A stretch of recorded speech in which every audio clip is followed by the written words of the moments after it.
start speaking in this way about the importance of repression work to a community of people who are maybe not used to that, talking about what's repressed in the non-dual world. We often don't talk about that. And then people ask me, so why are you talking about that? Why is this so important when it didn't seem important before? So I have to kind of put it in non-dual language, and then they get it, which is if there's some program or story or paradigm or mechanism that's at play at your life creating suffering, but it's unconscious or repressed, you're not going to be able to see through that or even allow it to be. There can be no even acceptance of something that you're not aware of. Think about that for a moment, or just sit with that. How are you going to do that? How would you move beyond, see through, transcend, disidentify from something that you don't even know what it is? You cannot see it in your awareness. This is why it's so important. Emotional repression work and all repression work is to be able to see the things that are unconscious, that are running our lives, but we can't see them just from resting as awareness. Let me just give you some examples and then find this in your own life. I'll show you some examples in my own life, and you can just find the correlates for yourself, similar things. A 3-year sex compulsion right after the awakening experience. If the awakening and my non-dual realization was very complete, it felt like there is nobody, there's nothing, there's no separation, and that has stuck with me. And then here's a sex compulsion. What is going on here? If there's this seeing clearly of this, what's going on here? And come to find out the body was driving that. So the stomach, mostly, which is where a lot of sex and porn and other addictions are in the stomach. So all that I would feel in the moments of compulsion was like this drive to go do this thing. And I'd feel it in my stomach, but I couldn't see what the drivers really were. All I felt was the energy. You know that feeling? Like you have no idea why you're going to the refrigerator to get a pie out, but you are, and you're on autopilot. And it's like your body is doing it, or your unconscious mind is doing it, and you cannot see what's going on. I stopped to look at what was going on. And what I found was that this stomach became like a doorway into, again, a whole network of unconscious thoughts that were drivers driving the addiction.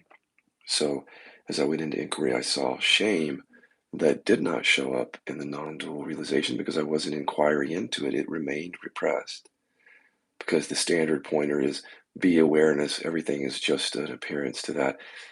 But the shame was hidden in the stomach, not just the feeling of it, but the thoughts around it. So they were never arising.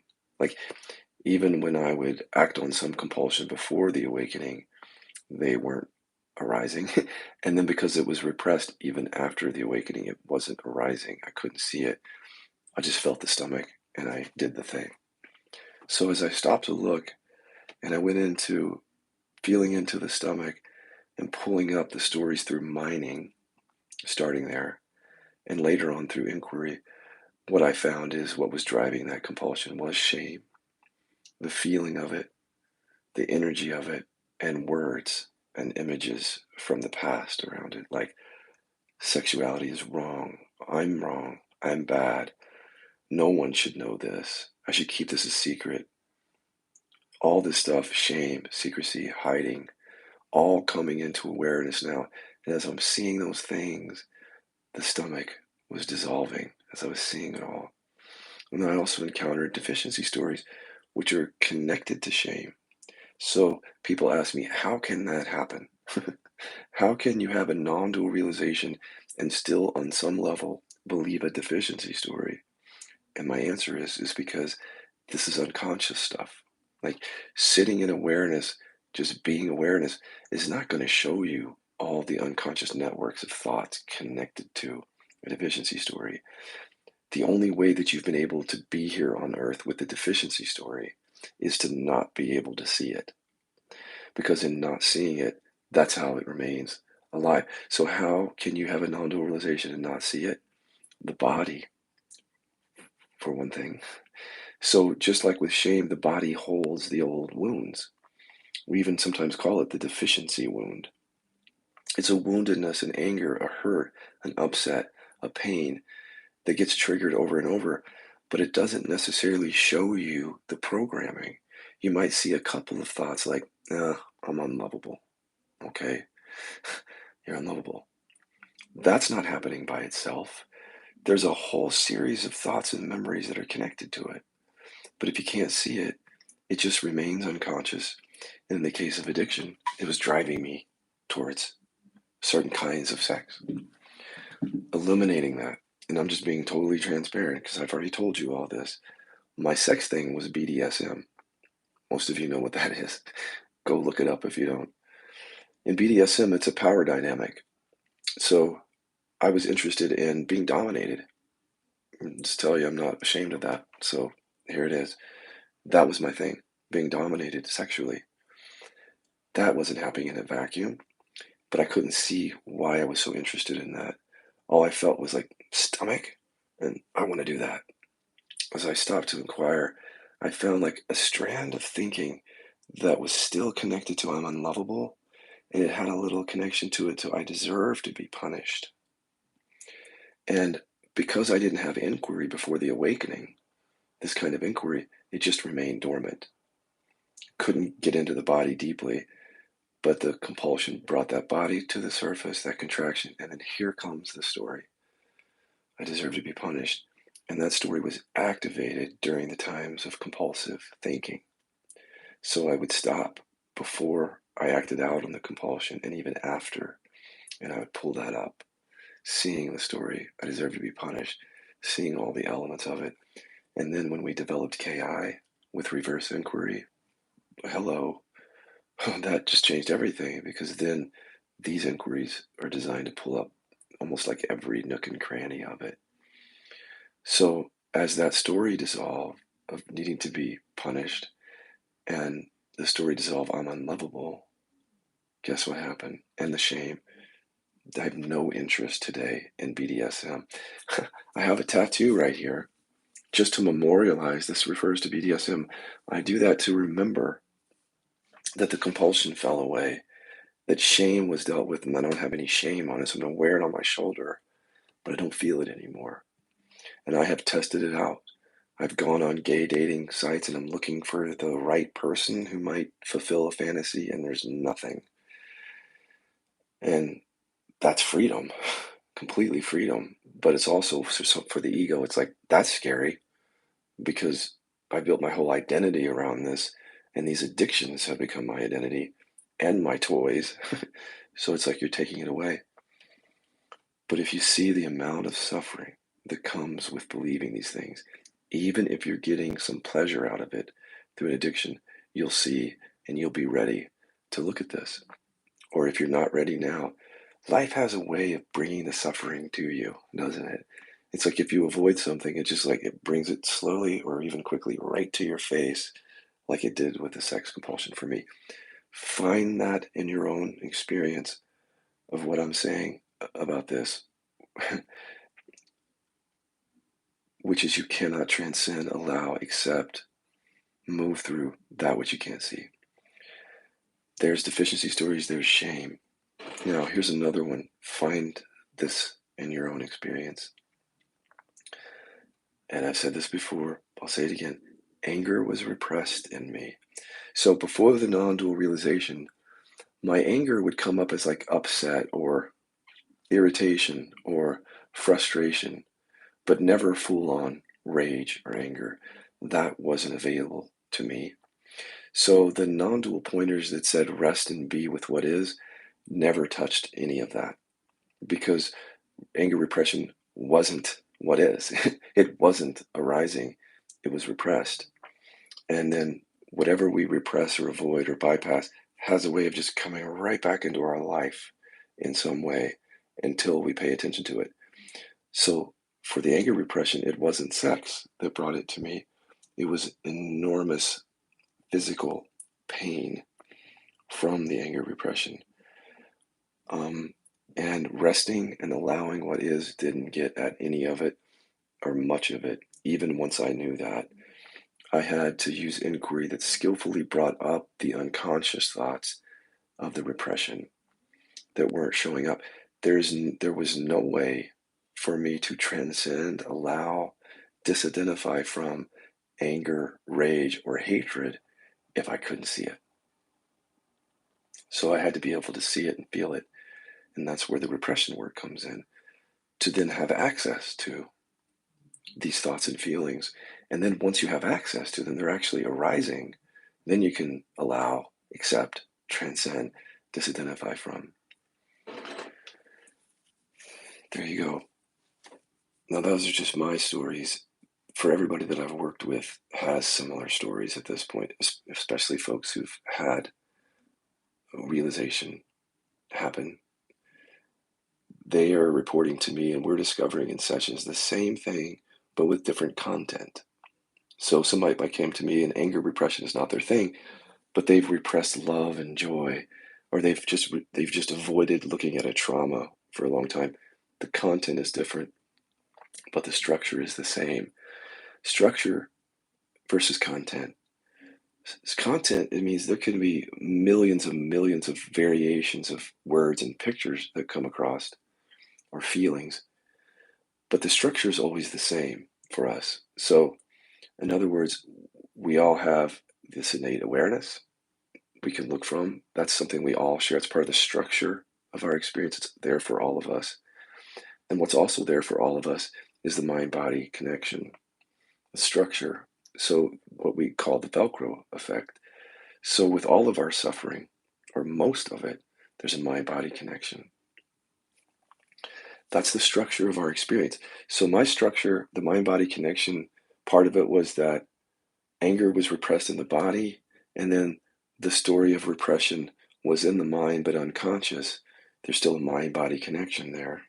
See, for you, though, the content might be different. It might be, uh, or also one of my stories was from bullying was I'm unsafe. So the content was about safety and the bullying, but the structure is the same as it is for you, which is that there are words and pictures arising that are connected structurally to feelings and sensations. Even though the content is different, the structure is the same for all of us. The structure is that there's awareness and then there's mind, body, right? And then in that structure, there can be any number of variations of content, but the structure is the same in the sense that either we see that content in the mind and we can feel it or we can't. It's either conscious or unconscious, but it's still the mind body connection. Even if it's unconscious and repressed, there's a mind body connection with that. If it's conscious, there's still a mind body connection. What we think correlates to how we feel in the body for almost everything that isn't purely physical. So understanding that the structure of our experience is the same for all of us, we can talk about that and all connect with that, understanding we all have that experience, but we all have different content. So what bothers you might not bother me. What I've repressed, you might not have repressed. Maybe you were beaten as a child by your father. Maybe I was hugged. Maybe I was bullied, but you never were. Content is different. Structure is the same. So the Kilby inquiries are about meeting the structure and the content of our experience, continuously meeting that in awareness. But the point of this video is, within that structure, it gets really tricky because the structure hides from us, the mind-body connection hides, and there are things stored in the body. So things might come up as a physical pain, an illness, a body contraction, something down here, so to speak, energetic feel of the body. But the thoughts that are connected to it are hidden. Okay, so you cannot transcend what you can't see. That's why we're doing repression and unconscious work, to bring up those things that are connected to the body and see those. Anytime where you're blind to the mind slash body connection, there could very well be an area of suffering for you. Wherever you cannot see what your mind believes, or you cannot feel what your body feels, it's a potential hiding place right there.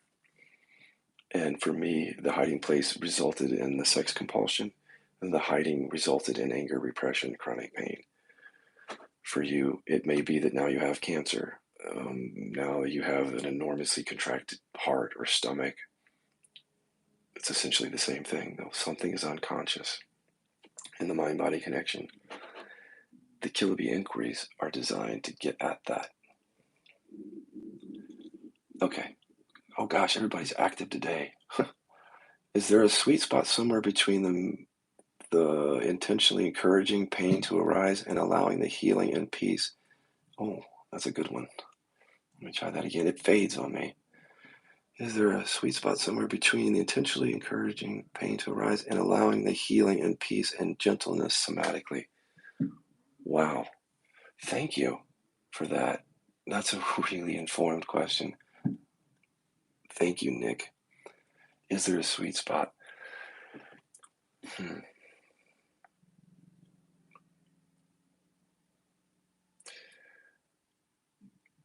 When I was in chronic pain, at first I thought, well, let me just be with the dynamics of the body, like the sensations, the pain.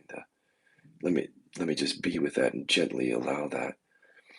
That's a great, on the surface, that's a great thing, except when there's unconscious thoughts. So I would say, if you're resting with something that's very stubborn, like just being with it very gently and lovingly, all that really gives you is gentleness and lovingness towards something that's very painful.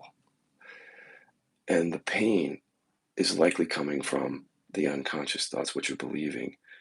So before you try to find a sweet spot that lands you in the body to rest gently with these things, you're going to want to uncover what you're believing connected to those things. That's what I mean by bringing the pain up, bringing the thoughts up, and so that the body can bring its emotion or sensation up. Is there a sweet spot? Yeah, because as you look into these things, you're watching previously unconscious thoughts. The body, whether it's physical pain or contraction, starts to change and it starts to release energies. So it could just be a feeling of energy being released or heat, vibration, shaking, but it could also be an emotional release like anger, sadness, fear, guilt. The sweet spot is that when you get a release of an emotion like that, to come down and let that be gently and lovingly. Because the chances are, if it's being released, it means you saw something here and you let go of something here. So it sent the signal to the body. We don't have to hold on to that anymore. It opens up. The sweet spot is to be with that and allow that, doing no inquiry, just resting with it. But what I said earlier in the video is that these emotional releases happen, and sometimes the emotion just gets stuck there, even if we're gently resting with it, as you said. It just gets stuck. And sometimes in non-duality, they'll say, just continue to rest with it, but missing the mind-body connection. So when something is stuck, it's really telling you that you're still believing something and you're holding on to this feeling because of what you believe. So you go into inquiry on that stuck feeling. Like, what does this feeling mean about me, as a simple starter? And then you can see the thoughts that come up to keep that feeling stuck. And as you observe those and let each one fall away, the feeling becomes unstuck and changes, transmutes, comes to rest in awareness. So it's a skill, and it's an intuitive skill. Understanding when you need to be looking at thoughts that were previously unconscious, but then when something gets released, to just forget about all that and be with that feeling. But then even when you're with the feeling, noticing when it gets stuck, because it's pointing you back to looking at whatever is there, keeping it stuck. So it's like a dance within that structure. And it does take skill, because what I'm finding is that people aren't doing that. And what's happening is physical pain, illness, body contraction, unresolved trauma, all the stuff that we don't like continues because of the lack of skill in meeting that structure, how that works in your experience. When it comes to sensations and contractions, when you say, where's the sweet spot of just resting with that? Rupert Spira said once, like, if you have an uncomfortable contraction or sensation, can you just be with it as if it's never going to go away? So just let it be as it is first. Okay, that's actually very wise and skillful, because to come from a place where you're at rest with something, that's healthy. That's actually, you're not seeking, you're being with what's there. There's an acceptance of what's there. But I would say go deeper, because you don't have to be with that for the rest of your life. Thank you, Rupert. It's a really wise pointer. And no one has to be stuck with identification in the body anymore. So it's good to be able to sit with it as if it's going to be here forever.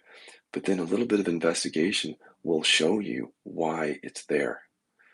You'll see that you're believing certain things connected to that as you do KI.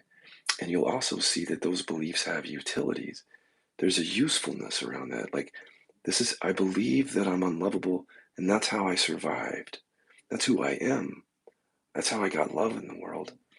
So now you can see all this with KI, the stuff that's holding that contraction together.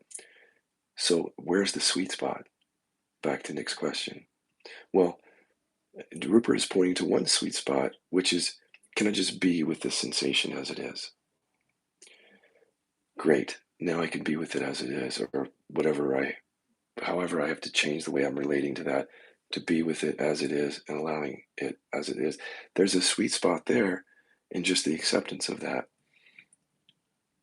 But if you land there in that sweet spot, you're again going to you're not going to be able to go deeper there. So you want to jump off the sweet spot into, again, skillful inquiry that pulls up the thoughts that keep that there. And then when they come up, anything that comes up, there's a sweet spot there. So when you're looking at thoughts, gentle, loving, witnessing, allowing. So the sweetness is everywhere with whatever arises. But what Nick is saying, is there a sweet spot? In other words, he's pointing to something else. I see what he's saying. He's saying, is there, I guess in a way he's saying, Nick, are you saying that, is there a way sometimes just to rest with something and that's enough? And I would say yes, but only if that thing isn't stuck. If it's stuck, it's telling you that you have to move out of that and look at what you believe but you've repressed, and the utilities that go with that, to open that up, that repression, that contraction. And then as it opens up, if there's a feeling or energy that comes up, the sweet spot is to come to that and let it be. But then again, no matter what gets released, your body is telling you exactly where to go in inquiry. So if it begins to release and it still gets stuck, it means you're believing something. Go back. Anything that just resolves itself from resting, just do that. Again, you can rest with something that doesn't resolve itself. That's what Rupert is saying. I spent 2 years in the beginning of the chronic pain just doing the Rupert Spira thing, which was rest, let this be. It's not his thing. It's just one thing that he points to. The problem with that is that the pain got worse and worse and worse. You can see now why I diverged from the non-dual thing right there. Because even when you're believing stuff on the unconscious level and there's anger down there or trauma or whatever, you're literally resting with a storm. Like, you're resting with a thing that is just turbulent and painful and unconscious and repressed. So you can work to sort of just allow it and allow it. But what I was happening for me is, it just became more and more painful because I was missing the stuff that was connected to it. Or at least it wasn't being resolved. So I'm not going to be a non-dual teacher at the expense of my own health. I'm not going to do the non-dual thing and at the expense of my own health. I'm not going to sit there and rest with a sensation for eternity that is incredibly painful and connected to trauma, and not do anything about that. Just learning how to inquire into that brought that up and relieved all that for me. So I hope I've explained the sweet spot. There's no like bright line little rule about it. it's more intuitive than anything, but there is a sweet spot. All right, guys.